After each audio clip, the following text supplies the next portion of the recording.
So, okay. I guess we can kind of get started and see if anyone else joins in. But my main thought on this is, the MLS training, it kind of goes over the individual details of using Transaction Desk, but not the actual process. Plus, we have things we've added to make it easier with templates and so forth, which they obviously don't cover.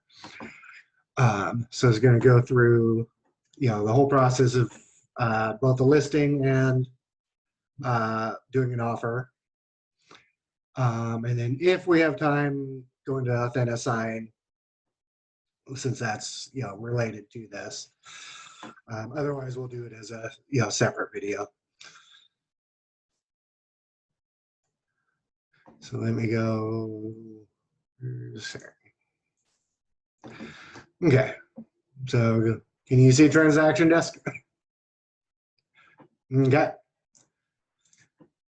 So I'll start with the listing, where you just start in Transaction Desk.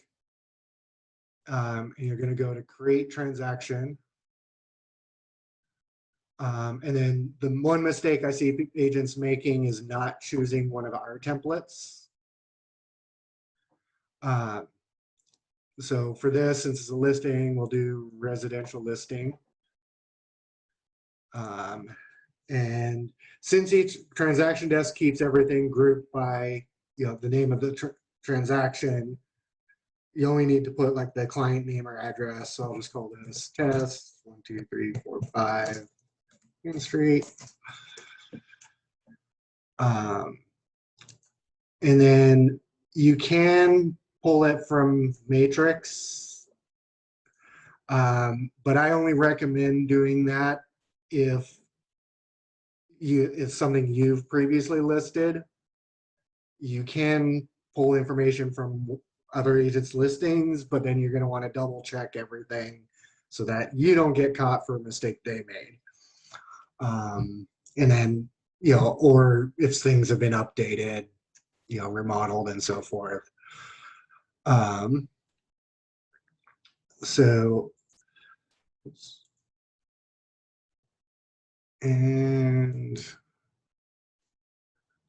let me move my bar so I can go get a listing.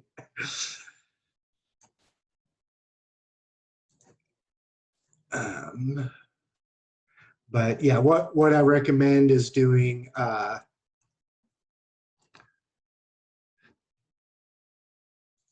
the listing using the tax ID from Realist.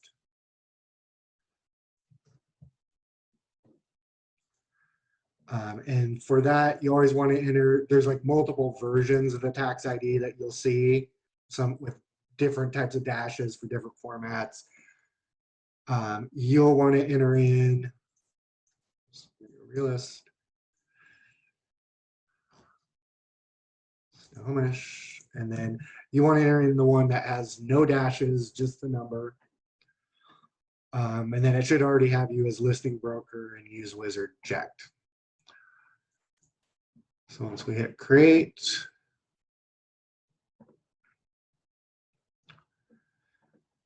it'll take us to here. So I'm going to skip over some of the information just for time's sake, but we'll put in a listing price. We'll say this is $1 million, just to be generous on Pat's listing. And then 3%. And that for a listing, that's pretty much all you're going to enter in here. Everything else will be pre-filled.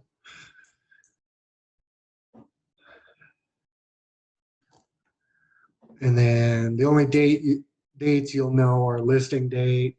So we'll put tomorrow. And we'll say end of June. For your expiration, you don't know anything else yet. So next. So one other issue I've seen, you'll notice there's two champions is listed twice. This is something because we have the checks going to all the checks for every office going to one office. we put in a contact that has the Everett office, so your commission disbursement will come out correct. So don't delete it saying, oh, it's there twice, I'll delete one of them. If you delete the wrong one, your check might go to the wrong place. So leave that as is and it'll come out fine. So all you'll need to do is add your seller's names. So pick seller in the contacts, and then I'll do, I'll just put in my name.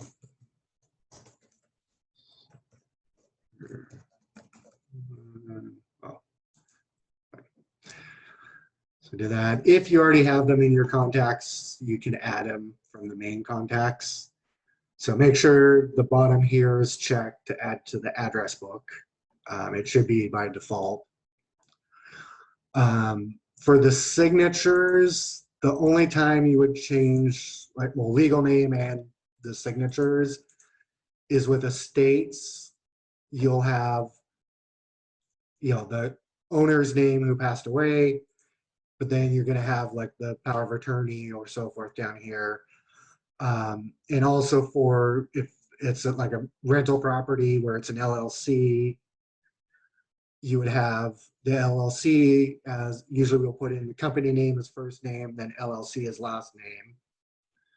But then for legal name and signature, you're going to put whoever actually owns the LLC. Other than that, you'll just leave those blank.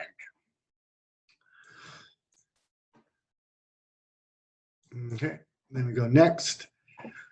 And then, so that template that we chose at the beginning is what chooses what forms go in. These have already been updated. Well, existing forms are all automatically updated when the MLS changes. And then we've had the ones that are new, we've added to this already.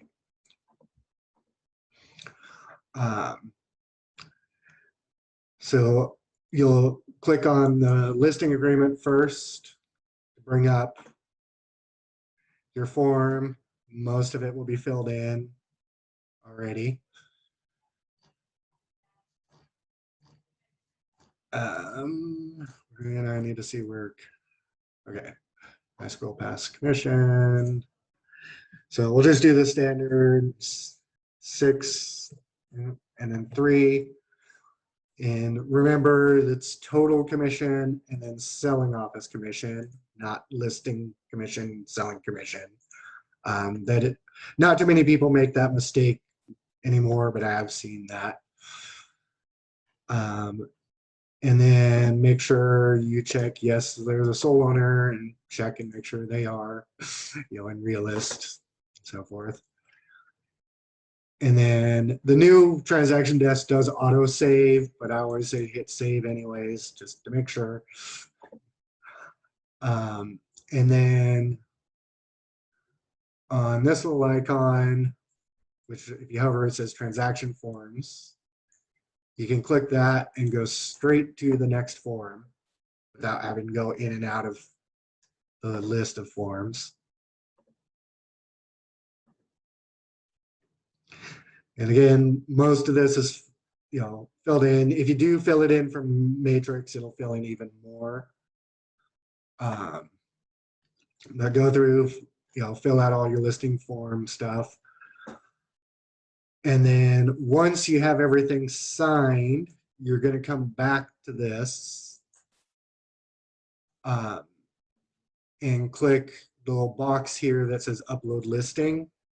And that will create an incomplete listing in Matrix, so you don't have to retype everything. Now, every time you click that button, it creates a new listing. So don't do it until you have everything filled out, or as much as you can. Even if you need to meet with the client, you can do that, then come back, fill out the rest, and then hit upload listing. And that saves you a lot of retyping stuff and potentially making a mistake. So, and then after you save that, you'll just go through all the other forms Um, Now, on the seller disclosure, most of that you're going to have your sellers fill out. So for now, you can leave this blank, or as pre-filled. After we go through the rest, I'll show you how you can email that to your client and allow them to edit it in your transaction desk.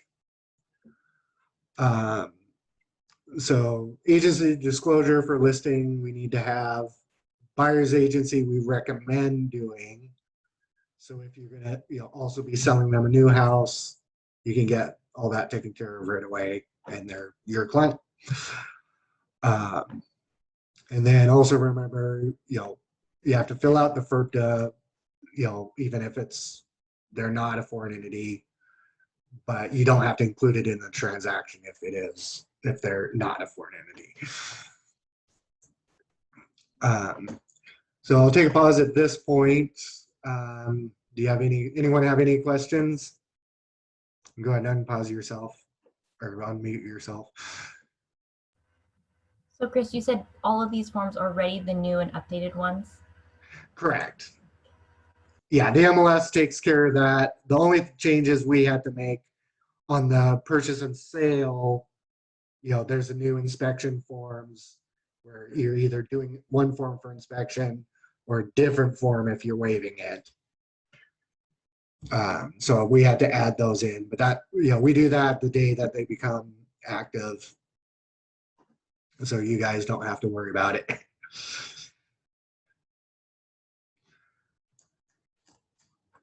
So, okay. So once you're done with filling in all the forms, you'll go to File, and then the X to exit, which brings you back to here. And go to Next. If you already have the legal at this point, you can upload it into here. It's not really required. You can upload it into Matrix. Well, you'll have to upload it into Matrix either way. So you can skip that for now, and then you're done. So then, like I said, once you get everything signed off, either in person or on Authentisign, you can then go back to the listing input form and then hit your upload listing to put it into Matrix. Oops. Wrong one.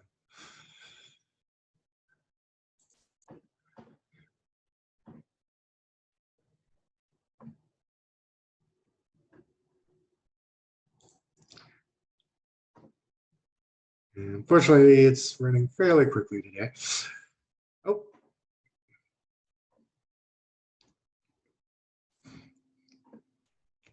So we got Eileen joining. Hi, Eileen.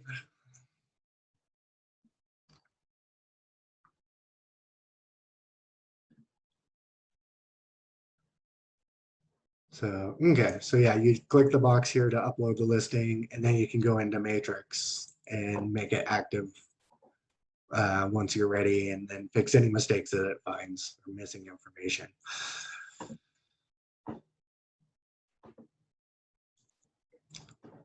And then another thing I've seen, sometimes this menu on the right gets hidden like that. So if it's not showing a menu on the right, you should click what they call the hamburger icon for 3 patties. Everything in this menu is just for this transaction. So if you want to see signings for just this listing, you click signings here. The ones on the left are global for all your signings, all your transactions, all your forms, all your contacts. So it's easy. It takes you out of the system. And then the big thing is if you then go to say a signing, it's no longer attached to this specific transaction, which will make it harder to find in the future. So always make sure you use the ones on the right to go to, forms and signings are the 2 big ones. And then there are also, if you want to add, you can make checks lists and task notes in here. And then, as well as call logs and stuff. If you want to, go all out and keep track of everything in one place. So that's pretty much everything for listings. Just put up your sign in your lockbox and you're good to go at this point. So I'm going to close this one now.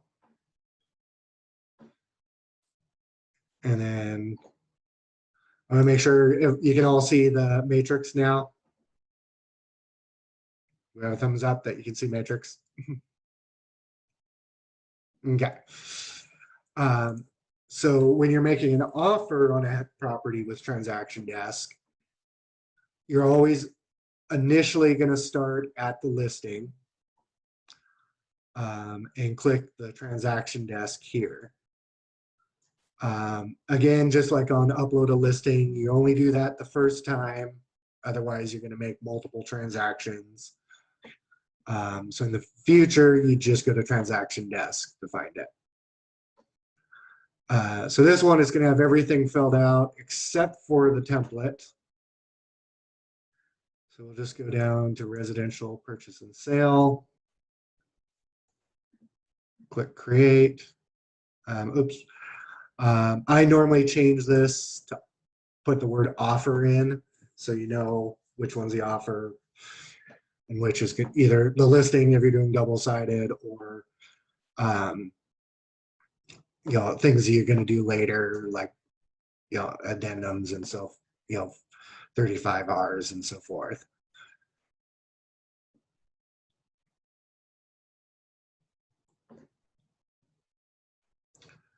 Okay, and that sometimes it'll take a while to load all that because it's copying the entire listing over into Transaction Desk for Matrix.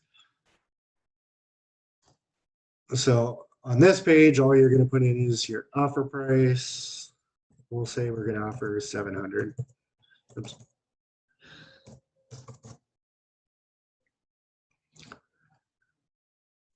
Hit next.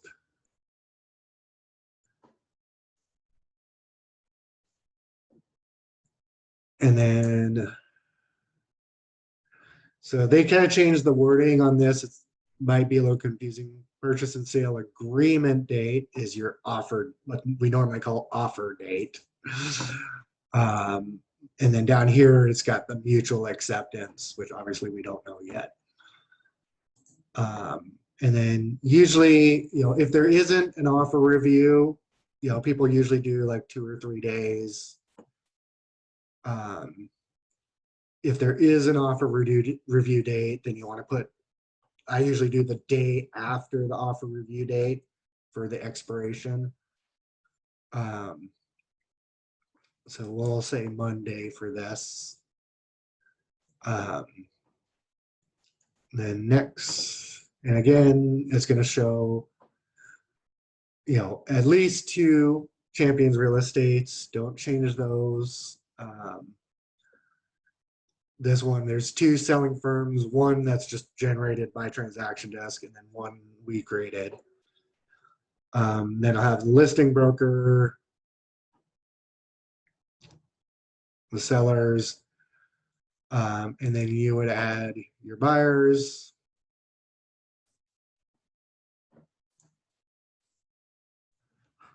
Let's say Bob. I don't know why Bob Barker's in my history, but Smith. I'll just put my email address.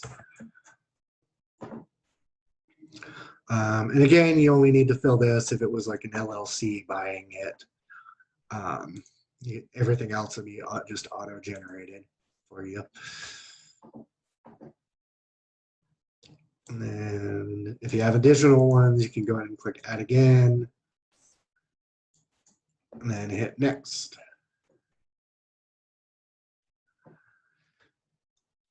So on here, you'll see there's a lot of forms just because some things, are kind of optional based on the situation. If you know the home's not, built before 1978, you can delete the 22J right here. And then, if you're not doing an inspection, you don't need the inspection addendum. You can just leave the waiver. So we'll say there's no inspection. We'll delete that. And then obviously no inspection referral. If you do refer inspectors, you need to use that form just to disclose any relationships you might have with them.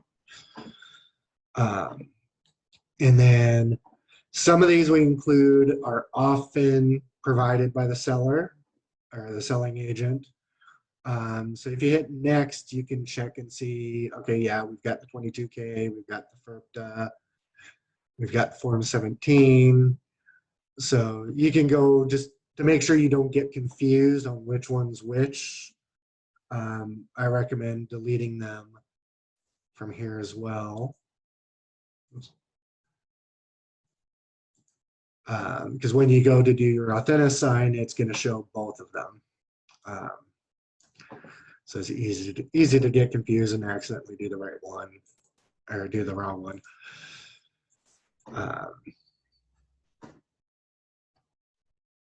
Okay. So now that we got the ones we don't need, the blank addendum I always leave in because often you do need it at some point. Might as well leave it there. So we hit next. We already looked at these, so we can hit done. So now you'll go to, you can click it down here or go to forms here is usually easier. And then open up your purchase and sale, same as before. And fill in all the little details. Say 5,000 earnest money, closing agent, for sure. And go through filling out all your stuff. So we have a financing. And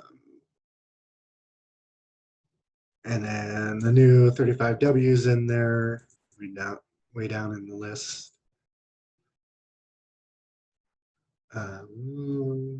Where's financing?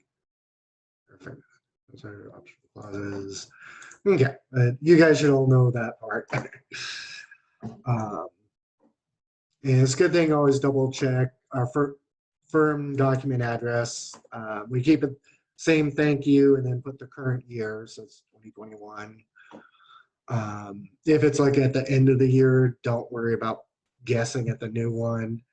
We keep it active for usually about 6 months just because of deals in progress. So go through, remember, save your form once you're done. And then you can go through all your different forms. And I'll bring up the inspection waiver since that's the new one. So on this, check waived or pre-inspection if they did a pre-inspection.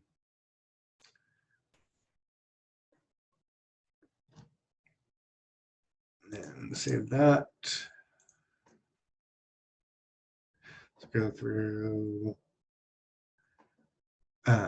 Again, and then on this, if you're doing the buyer's agency, that's basically the same as the Form 42, so that it can replace that. You don't have to do both.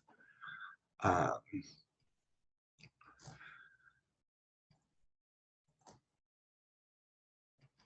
then the only difference really is you can put in what your commission is going to be, just in case there's one where like, oh, they did $100 commission or flat $1,000, selling commission. That's kind of, between you and your buyer, how you want to handle that part. So and save.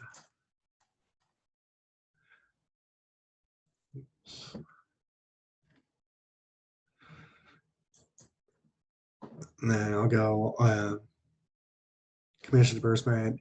So it's a good idea also to check on here, make sure it's got the Everett office that will get your check processed much quicker.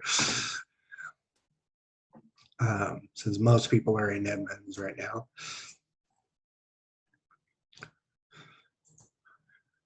Oops. So let me exit that. So now I'll go over on the form. Oh, I know I forgot something on the listing. So let me go back because we can't cover all this. The next step would be going into Authentisign. Go to transaction. Unfortunately, I covered up my notes with Zoom. It's that hard.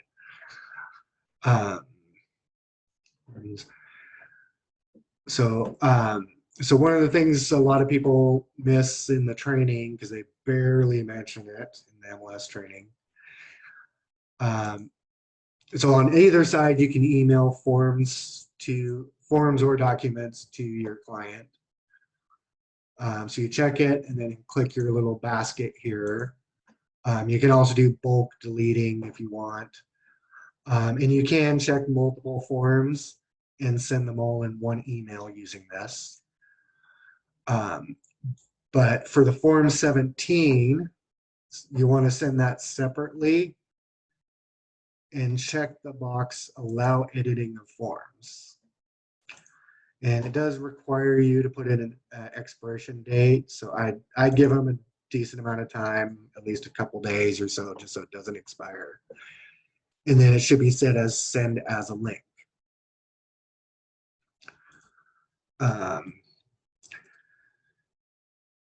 So let me do that in there. And then you can put a note like, please.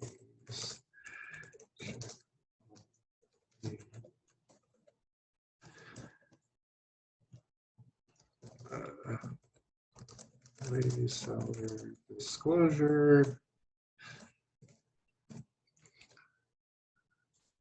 Send.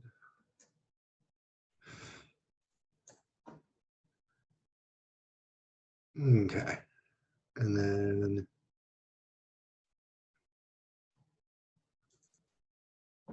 bring this up real quick. I'm in Outlook, so you probably won't see that.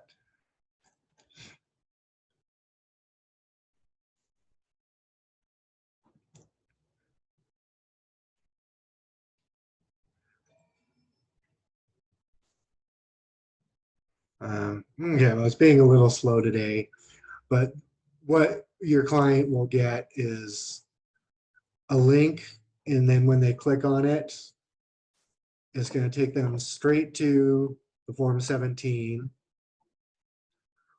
And it'll look basically the same, except they can only access this one form. And they can go through, check, yes, no, don't know on everything in here.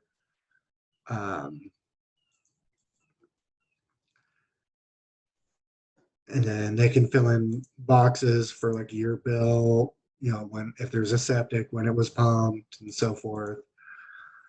And then they will also need to go up to save and save that. So that will update it in your transaction desk. So you can go in, check, make sure they filled it out properly. And then when you do Authentisign, everything's already filled out. And you can just have them sign it on the bottom of each page. So that saves you a trip to them or trying to deal with faxing it to them and they have to print it and fill it out and so forth. It makes it much simpler to do everything online, especially since, with COVID, it's less restricted now, but a lot of people still want to, do stuff online when they can. Hey, Chris, quick question. Okay. Sorry, newbie here again. So from Authentisign, you can upload a document that's already saved in your transaction desk. Is that correct? Yeah, so anything that you upload to the listing or that the listing agent uploaded will show up under documents. Let me go back to the purchase and sale one. So yeah. So if we go to documents here, so it's got the 22K FERPTA legal, of course, and then a Form 17. So if we go to Authentisign now, we'll add, and we'll do offer.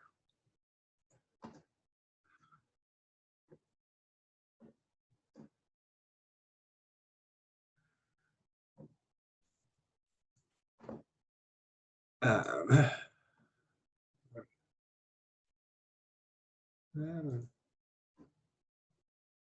we go.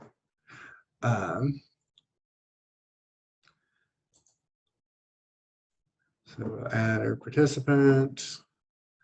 So on the signing, then if you do need to go back to the list of the transaction, you're going to click the second one if they're in your global contacts. If there was a lead paint disclosure, you would also add yourself. And but change yourself to remote signer. And then same thing if you're doing the Form 42 or the Form 41A, the buyer's agency, for you to sign. So now when you go to documents in here for the signing, it's going to show all the forms that you did at top in column forms, and then at the bottom it will have documents from what the listing agent uploaded. So that's another thing. If you didn't delete like the 22K and they uploaded one, make sure you check that one, not the one that says forms, because that's not going to be filled out.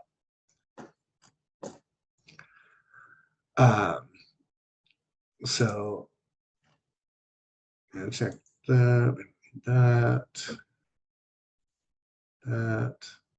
We didn't do an escalation. So usually you're going to just check all of them and then uncheck the 2 or 3 that aren't actually part of the purchase and sale. And click add.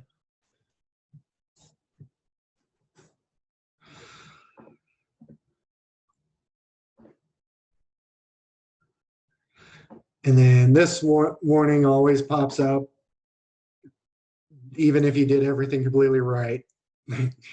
Normally you can just hit save and you're fine. It has a double check. So if you used Authentisign before but haven't used it recently, they added a great new feature, which if you want to change the order of things, you can just drag them instead of moving them one slot at a time. So that's a huge improvement that they made. I kind of like in general to have the stuff that you're going to add signatures to at the bottom. And how you can tell the icons that have the yellow boxes means Authentisign already put the signing box in for you. And that's going to be any MLS forms that it recognizes. And they have to be a true PDF, not like a scanned PDF. Anything that's scanned and uploaded like by the listing agent is not going to put any signing blocks in. Those you'll have to do manually, and you'll see it doesn't show any boxes on there. So we'll go click on design.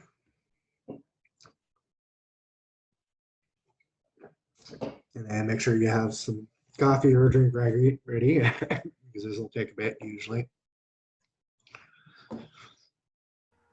Another question while it's loading, Chris. Have you ever Yeah. seen like on one of those automated populating for the signatures that maybe it's missed a spot or you need to add an additional like, um, I don't know, another signature on one of those documents that they pre.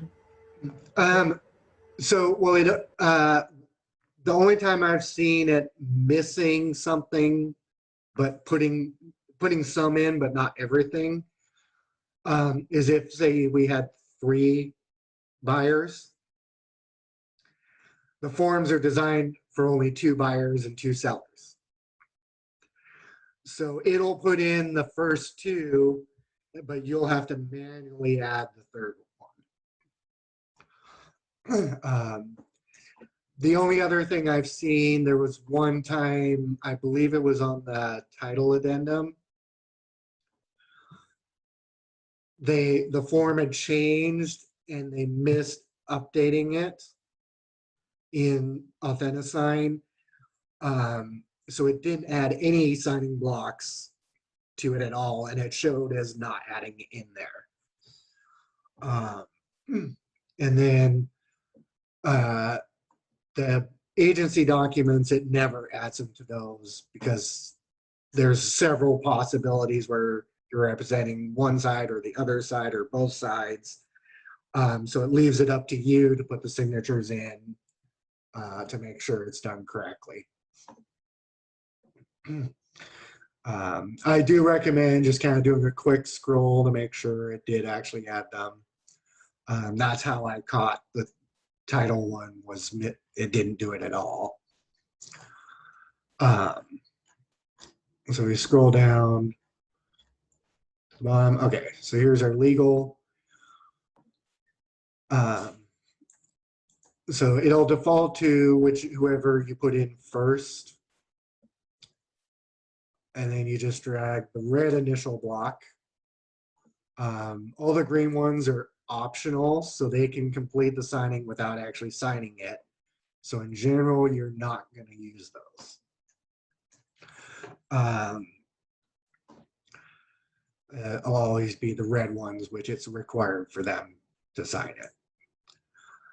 And then if you click the little gear here, you'll add a date stamp.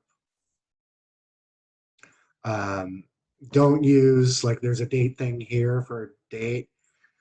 That's not signing date, that's the current date.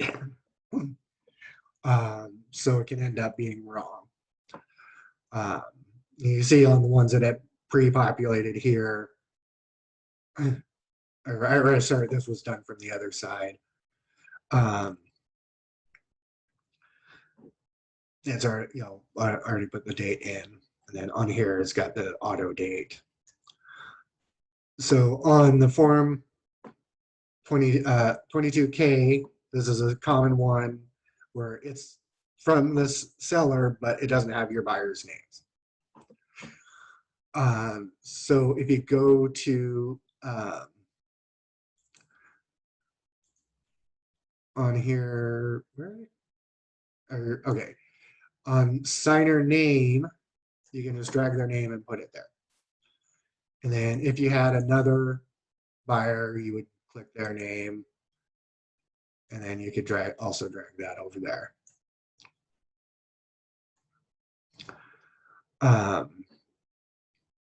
Or oops, put that in the right spot. There we go. And then for the date, you can do markup and then the text. Don't do the one under drag and drop. That's for allowing your client to fill in a text box, which I don't think I've ever run across that situation. So this would be the offer date. So we'll do 3/26, 1. And then I would say just go ahead and type it in. If it's in the wrong place, don't worry about it until you're done. Then you can move it around how you like. And then another trick with this, let me go back up to the top. So let's say you get to this point and then you're like, oh, we want to make the offer expiration date sooner. Instead of going back to the forms, changing it there, then you have to delete this form from your signing, add in the new purchase and sale, move it to the top. A quick cheat to change that is use your text tool here, put a box, and we'll have to get rid of that. So we'll say we're going to change it to 3/28, 2021. And then on the gear here, change the background to white. And you can cover up your mistake or change and then kind of resize it or move it around so you still see the line and so forth.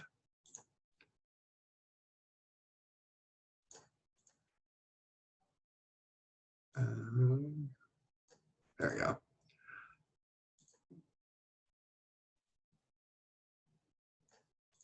So there, it's covered up and you see the blue line around it because it's a box. Nobody else sees that. So there, and same thing, if you made a mistake somewhere, you can cover it up.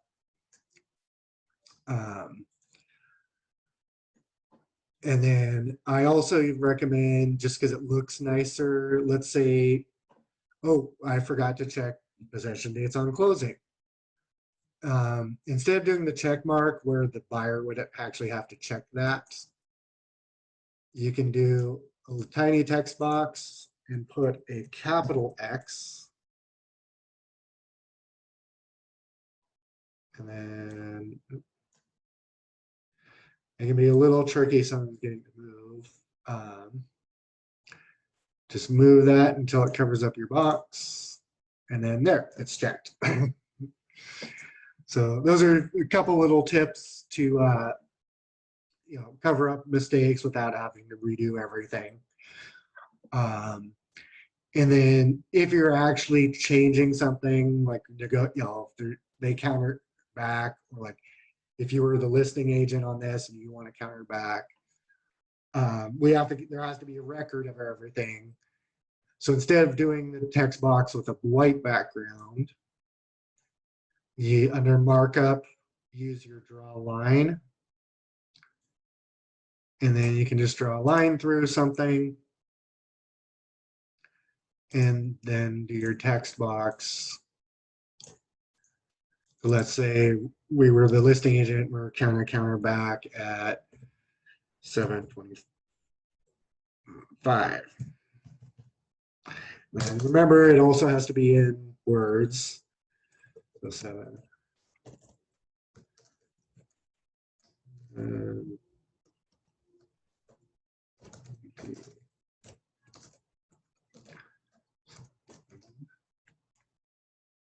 then you can resize this afterwards. There we go.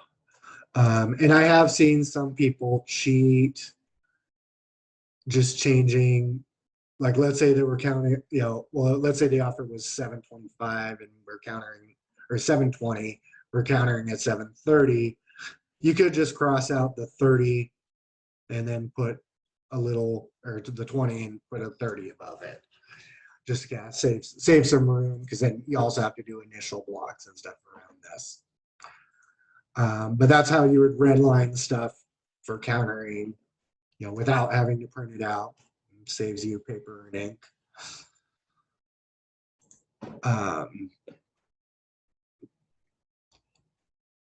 You can, and then actually, I know some people like to highlight stuff. You can also use a highlighter in here. It actually does a box, not like a true highlight, but you can change that box size. And you can even change the color if you want to make it stand out more.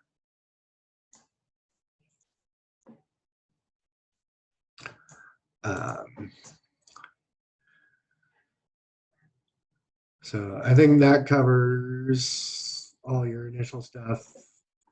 If there is an occasion where you want your buyer or seller to actually check something, let's say on seller occupancy as an example, you can use the check boxes here. And then your client would have to actually click on this to check it when they're going through the signing. But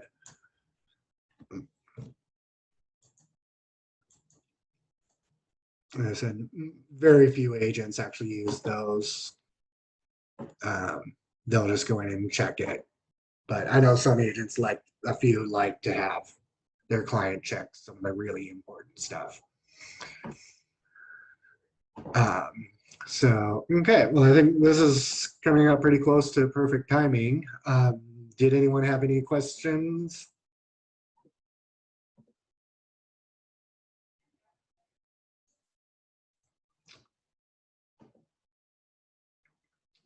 So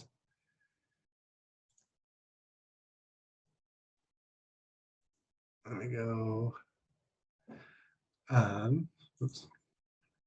I'll take that as a no. So once you've gone through and added all your signing blocks, you just hit next. Oh, oops. And then it'll warn you if you miss something. So let me throw a signing block on here.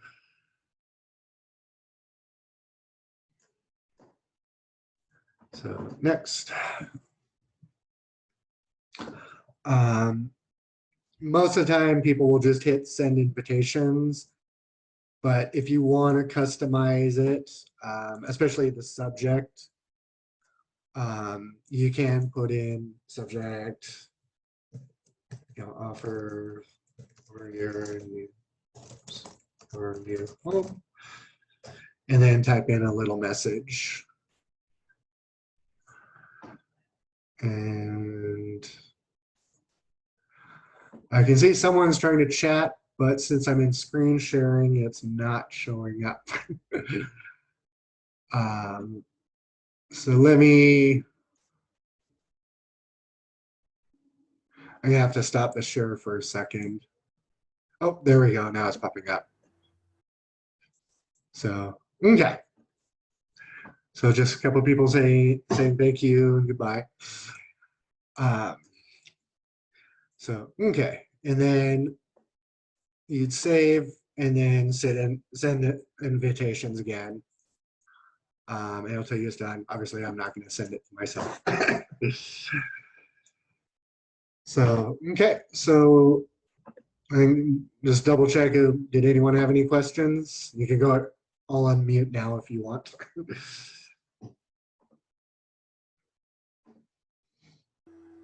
No, that was really helpful. Thank you, Chris.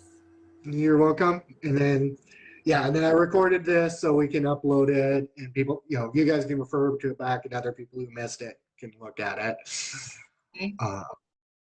So I'll have to do a bit of trimming on it. So it'll probably be next week that I get it uploaded, but that will be available for everyone. Okay. Okay. Mm-hmm. So, okay. Well, thanks for everyone for joining. Thank you. Okay. Well, take care, everyone.